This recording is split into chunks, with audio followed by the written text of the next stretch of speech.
Hello အားလုံးပဲမင်္ဂလာပါခင်ဗျာ Green Hacker နည်းပညာသင်တန်းကျောင်းကနေပြီးတော့ကြိုဆိုလိုက်ပါတယ်ဒီသင်ခန်းစာတော့ကျွန်တော် Python ရဲ့ memory allocation ကြောင်းကိုပြပြသွားမှာဖြစ်ပါတယ်အဲ့တော့ memory allocation ဆိုတာကျွန်တော်တို့ဒီ data တွေပေါ့ဥပမာ10တို့20တို့30တို့ဒီ data လေးတွေကဒီ program memory ပေါ်မှာဘယ်လိုမျိုး data သွားပြီးယူလဲဆိုတဲ့အကြောင်းကိုပြောသားမှာဖြစ်ပါတယ်အဲ့တော့ဒီမှာဆိုလို့ရှိရင်ကျွန်တော်တို့ခေါင်းစဉ်ခွဲလေးတွေနဲ့ပြီးလို့ရှိရင် variable are memory reference ပေါ့ variable ဆိုတာ memory reference ဖြစ်တဲ့အကြောင်းပြောသားမယ်ပြီးလို့ရှိရင် how they are allocated in program memory တော့မှာဘယ်လိုမျိုးနေရာယူတလဲပေါ့ပြီးလို့ရှိရင် memory reference ဆိုတာဘာလဲပြီးလို့ရှိရင်သူတို့မှာဥပမာထားပါတော့memory address ကို C programming မှာဆိုလို့ရှိရင်တော့ memory address တွေဘယ်လိုယူမလဲပေါ့ပြီးလို့ရှိရင် id သုံးပြီးတော့id ဆိုတဲ့ function ပေးရင်ပါ Python မှာပေးရင်ပါတဲ့ id ဆိုတဲ့ function သုံးပြီးတော့ id ဆိုတဲ့ function သုံးပြီးတော့ address ယူတဲ့အကြောင်းနေပြီးလို့ရှိရင် Python နဲ့ C နဲ့ကြားမှာရှိတဲ့သူတို့ memory ပေါ်မှာနေရာယူတဲ့ကွဲလွဲချက်တွေနဲ့ပြီးလို့ရှိရင်သူတို့ hexadecimal value တွေနဲ့ပြန်ထုတ်ပြတဲ့သင်ခန်းစာကိုကျွန်တော် step by step ပြောသွားမှာဖြစ်ပါတယ်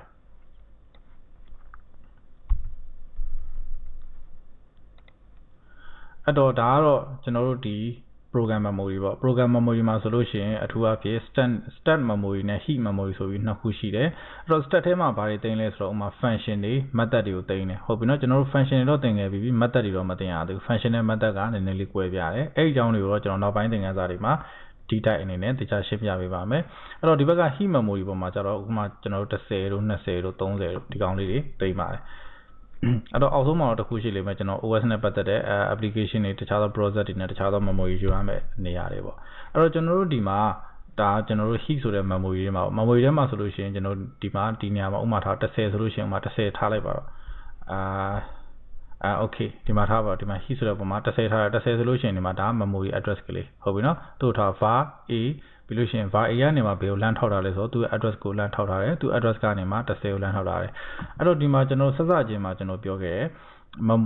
reference ကဘာလဲဆိုတော့ reference ဆိုတာဒီ address ကလေးကိုဆိုလိုခြင်းဖြစ်တယ်ဟုတ်ပြီနော်အဲ့တော့ကျွန်တော်ဒီမှာနည်းနားလဲဆိုတော့ကုတ်နေနဲ့ရေးပြမယ်ဥပမာကျွန်တော် data ပေါ့ data ဆိုလို့ရှိရင်ဥပမာကြပါတော့ကျွန်တော်10လို့ရေးလိုက်မယ်ဟုတ်ပြီနော်10လို့ရေးလိုက်တဲ့အချိန်ကျတော့ရှင်ပုံမှန်အဖြစ်ကကျွန်တော် data ရဲ့ value က10ဟုတ်ပြီနော်10ဆိုလို့ရှိရင်ဘယ်ကောင်နဲ့သက်ဆိုင်လဲ data နဲ့သက်ဆိုင်တယ်လို့ထင်လိမ့်မယ်တကယ်တည်းကျွန်တော်တို့ဟိုအောက်က low level ပုံစံမျိုးအခုနလိုမျိုး memory ပုံစံမျိုးနဲ့ကြည့်မယ်ဆိုလို့ရှိရင်တော့ဒီ data ဆိုတာက10နဲ့ညီနေတာမဟုတ်ပါဘူး data ဆိုတာသူ့ရဲ့10သိမ်းထားတဲ့ memory address တစ်ခုခုပေါ့ဥပမာဒီမှာဆိုလို့ရှိရင်ကျွန်တော်တို့0810008ဆိုတဲ့ address မှာ10ကိုသိမ်းထားတယ်အဲ့တော့ဒီမှာဆိုလို့ရှိရင်08ပေါ့1008ဆိုတဲ့ address နဲ့ပဲဒီ data ဆိုတဲ့ကောင်နဲ့ညီတာဟုတ်ပြီနော်ဒီကောင်ကိုဘာလို့ခေါ်လဲဆိုတော့ reference လို့ခေါ်ပါတယ် reference လို့ခေါ်တယ်ဟုတ်ပြီနော်အဲ့တော့ဒီကောင်ကနေပြီးတော့မှဘယ်ကောင်ကိုလှမ်းပြီးတော့ထောက်ထားလဲဆိုတော့ကျွန်တော်တို့ memory ထဲမှာရှိတဲ့ဘယ်ကောင်လှမ်းထောက်ထားလဲဆိုတော့ခုန10ဆိုတဲ့ကောင်လှမ်းပြီးတော့ထောက်ထားခြင်းဖြစ်ပါတယ်အဲ့တော့ဒီ data ဆိုတဲ့ကောင်ကသူ့ထဲမှာဒီ data ဆိုတဲ့ကောင်ဘာကိုကင်ထားရလဲဆိုတော့ဒီ memory address ကိုကင်ထားတယ်ဒီ memory address ကနေမှာဘယ်ကောင်လှမ်းကင်ထားလဲဆိုတော့ခုန10ဆိုတဲ့ကျွန်တော် data ပေါ့ဒီ object ကို object ကိုလှမ်းပြီးတော့ထောက်ထားခြင်းဖြစ်ပါတယ်ထို့ကြောင့်မလို့ variable တွေဆိုတာ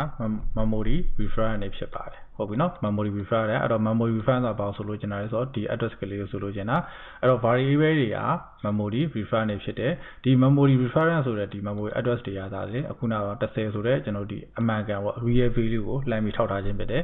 ဒီ data ကနေပြီးတော့ဒီ10ကိုလှမ်းပြီးထောက်ထားတာမျိုးမဟုတ်ဘူးဒီ data ထဲမှာလည်းဒီ10ဆိုတဲ့ value ရတူလောင်ထားတာမဟုတ်ဘူးဟုတ်ပြီနော်သူ့ဘာသာတူ memory ထဲမှာရှိနေတယ်အခုနလိုမျိုးကျွန်တော်ပုံထဲလိုမျိုးဒီ memory ထဲမှာ program memory ထဲမှာရှိတဲ့ heap ထဲမှာရှိတဲ့ဒီလိုမျိုးအကန့်လေးထဲမှာရှိနေတယ်အဲ့ရှိနေတဲ့သူ့မှာ memory ထဲမှာဆိုလို့ရှိရင်လည်းသူ address ကလေးရှိတယ်ဒီနေရာရဲ့အကန့်ဆိုလို့ရှိရင်ဥပမာဒီ address ကလေးပေါ့ဥပမာကျွန်တော်တို့ဟိုတိုက်ပေါ့ဥပမာအဆောက်အဦအကြီးမှာဆိုလို့ရှိရင်အခန်းနံပါတ်ကလေးနဲ့သတ်မှတ်ထားသလိုမျိုးပဲဘယ်အခန်းပေါ့ ABC ပေါ့A1 A2 A3 ပေါ့ပြီးလို့ရှိရင် B1 B2 B3 အဲ့လိုမျိုးသတ်မှတ်ထားသလိုမျိုးပဲကျွန်တော် program memory ထဲမှာဆိုလို့ရှိရင်လည်းအခုလိုမျိုးအကန့်လေးနဲ့သူ့ဘာကိုသတ်မှတ်ထားတယ်ဥပမာဒီနေရာမှာဆိုလို့ရှိရင်ထားပါတော့ဒါ1 byte ပေါ့8 bit နဲ့နေရာဆိုလို့ဒီနေရာမှာကျွန်တော်10ဆိုတဲ့ကောင်ထည့်ထားတယ်ဟုတ်ပြီနော်10ဆိုတဲ့ကောင်ထည့်ထားတယ်အဲ့10ဆိုတဲ့နေရာမှာလည်း address ကလေးရှိတယ်ဟုတ်ပြီနော်အဲ့တော့ memory ဒီလိုမျိုးလူတွေရဲ့နေတဲ့အိမ်တွေမှာလည်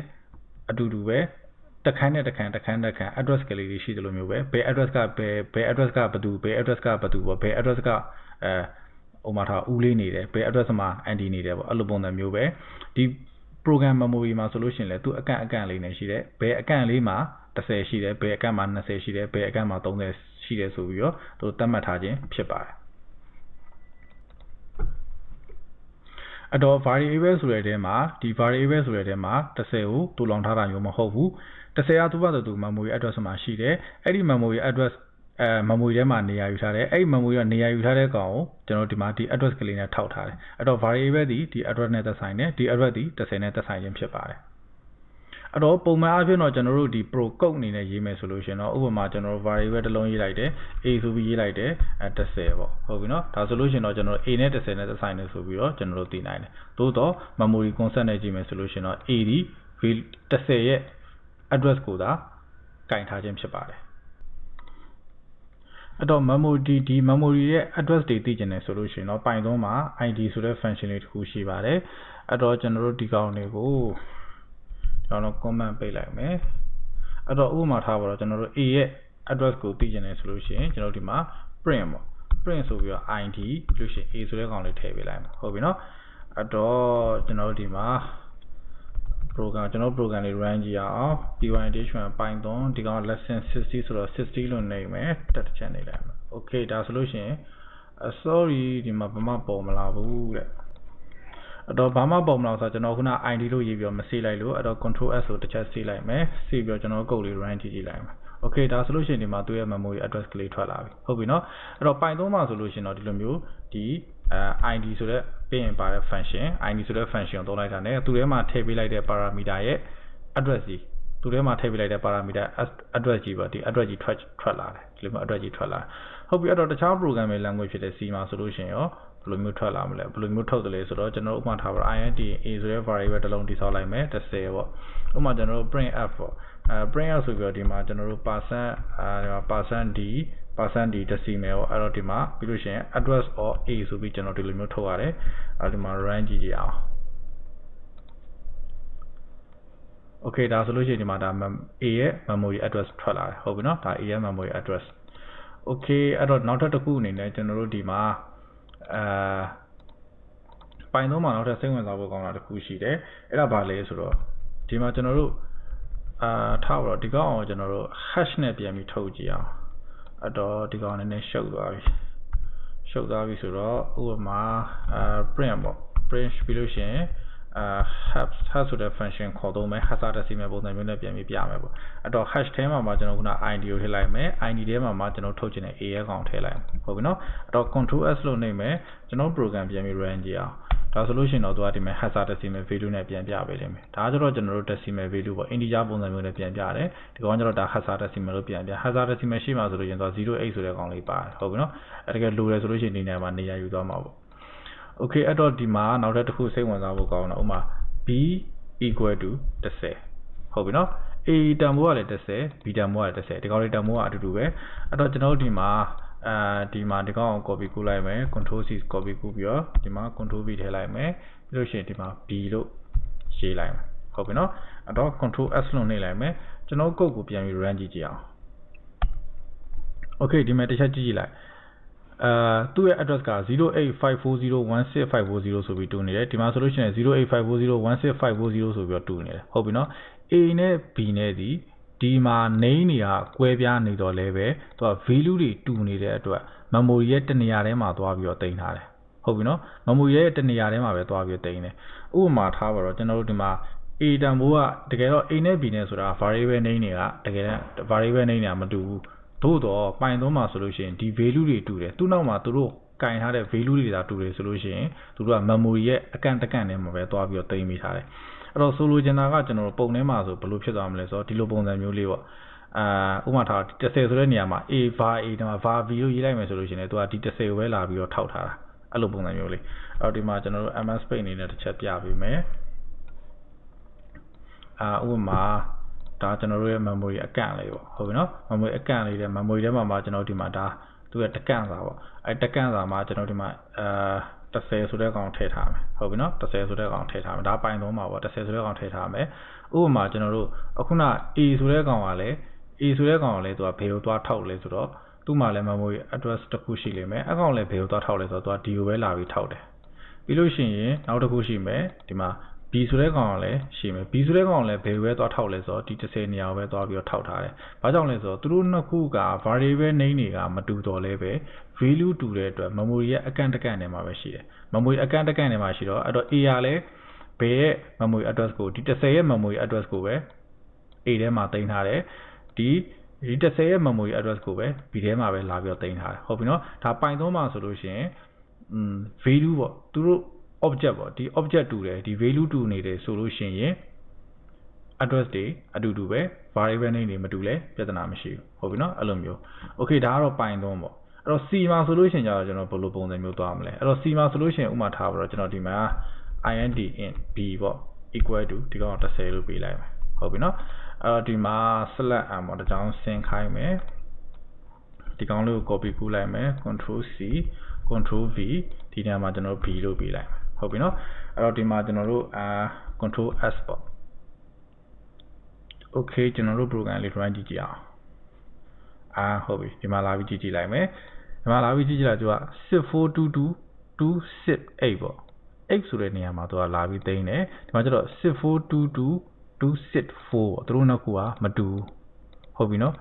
၄နေရာစာလေး꿰နေတယ်အစင်လိုက်လေးတို့သွားပြီးတင်ထားတယ်၄နေရာစာလေးလာပြီး꿰နေတယ်အဲ့တော့ကျွန်တော်ဒီသင်ခန်းစာမှာအဓိကပြောချင်တာပါလဲဆိုတော့ Python မှာဆိုလို့ရှိရင်ဒီနောက်က value တွေတူနေတယ်ဆိုလို့ရှိရင်သူတို့တွေကို memory address တနေရာ memory တခန်းထဲမှာပဲအခန်းတစ်ခန်းထဲမှာပဲသူတို့သွားပြီးတော့ထားတယ်အဲ့အခန်းထဲမှာအဲ့အခန်းရဲ့ address ကိုပဲဒီ A ဆိုတဲ့ကောင်လည်းတူလောင်တယ် B ဆိုတဲ့ကောင်လည်းယူထားတယ်သို့တော့ C မှာကျတော့အဲ့လိုမျိုးမဟုတ်ဘူး A ဆိုတဲ့ကောင်ကသူတို့ဘာလို့သူတို့ value တွေတူ variable name တွေမတူဘူးဆိုတာနဲ့တူနောက်က30ကိုလည်းတခြားနေရာမှာအခြားကန်တကန်မှာသွားထားတယ်အဲ့တော့ C မှာဆိုလို့ရှိရင်ကျွန်တော် ms space နဲ့ပြမယ်ဆိုဘယ်လိုဖြစ်သွားမလဲဆိုတော့ဒီလိုပုံစံမျိုးလေးဖြစ်သွားမယ်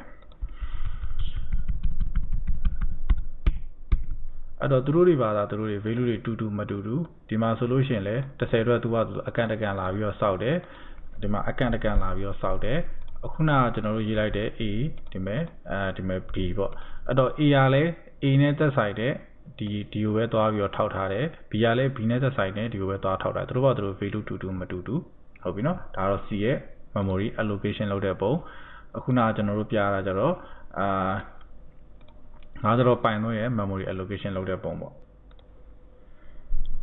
အဲ့တော့ဒီသင်ခန်းစာလေးကိုကျွန်တော်တို့ပြန်ပြီးအနည်းချော့ရမယ်ဆိုလို့ရှိရင် variable တွေဆိုတာ memory reference တွေဖြစ်တယ် Python မှာပေါ့ memory reference တွေဖြစ်တယ်အဲ့တော့ memory reference ဆိုတာဘာလဲဆိုတော့အခုလိုမျိုးသူရဲ့ memory address တွေကိုဆိုလိုခြင်းဖြစ်တယ်အဲ့တော့ memory address ဆိုတာဘယ် memory address တွေကိုဆိုလိုချင်တာလဲဆိုတော့ခုနတကယ်ကျွန်တော်တို့ real value ပေါ့တကယ် value asset တွေတူလောင်ထားတဲ့တင်ထားတဲ့အခန်းလေးပေါ့ memory ထဲမှာရှိတဲ့အကန့်လေးအဲ့ဒီအကန့်လေးရဲ့ address ဖြစ်ပါတယ်ဟုတ်ပြီနော် variable ဆိုတော့ memory reference ဖြစ်တယ် memory reference ဆိုတာဘာလို့ဆိုလိုချင်တာလဲဆိုတော့ဒီ address ကိုဆိုလိုခြင်းဖြစ်တယ်ဒီ address ဆိုတာဘာလဲဆိုတော့တကယ် value asset တွေတူလောင်ထားတဲ့နေရာကိုဆိုလိုခြင်းဖြစ်တယ်အဲ့တော့ဒီမှာဆိုလို့ရှိရင်ကျွန်တော်တို့ A တန်ဖိုးနဲ့ B တန်ဖိုးကသူတို့ရဲ့ value တွေတူနေခဲ့တယ်ဆိုလို့ရှိရင်သူတို့ memory ထဲမှာရှိတဲ့အကန့်တကန့်ထဲမှာပဲသွားပြီးတင်ထားတယ် A ကလည်း address ကိုတူလောင်ထားတယ် B ကလည်းအဲ့ဒီ address ကိုတူလောင်ထားတယ်သူတို့နှစ်ခုက address တွေတူပဲ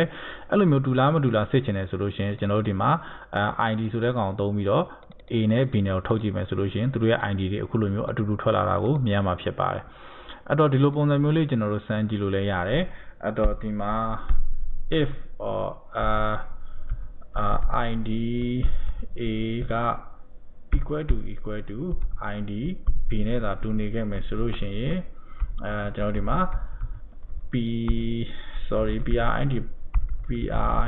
print ပေါ့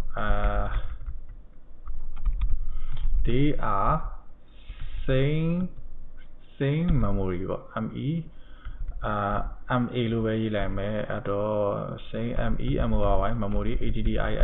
address ပေါ့ they are same memory address ဆိုပြီးတော့ဒီနားလေးမှာ comma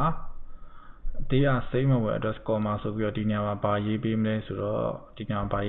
ဒီနေရာမှာ A လို့ရေးလိုက်မယ်ဒီမှာ A ဒီလိုမျိုးလေးရေးလိုက်မယ်ဒီနေရာမှာ B ပေါ့they are same memory address S ဆိုပြီးတော့ဒီနေရာမှာ comma A comma B ပေါ့ဒီလိုမျိုးလေးရေးကြည့်လိုက်မယ်အဲ့လိုမျိုးရေးလို့တော့မရဘူးအဲ့လိုရေးလို့မရအောင်ဆိုတော့ဒီနေရာမှာid A ဆိုပြီးရေးလိုက်မယ်ပြီးလို့ရှိရင်အဲ့လိုမဟုတ်ဘူးဆိုလို့ရှိရင် S ပေါ့ apps ဆိုလို့ရှိရင် print print they are not same ပေါ့သူတို့တွေကမတူဘူးပေါ့အတော့ဒီနေရာမှာတိုက်ပြင်ရတာလေးအတော့ control s လို့နှိပ်မယ်ကျွန်တော် program လို့ပြန်ပြီး run ကြည့်ကြအောင်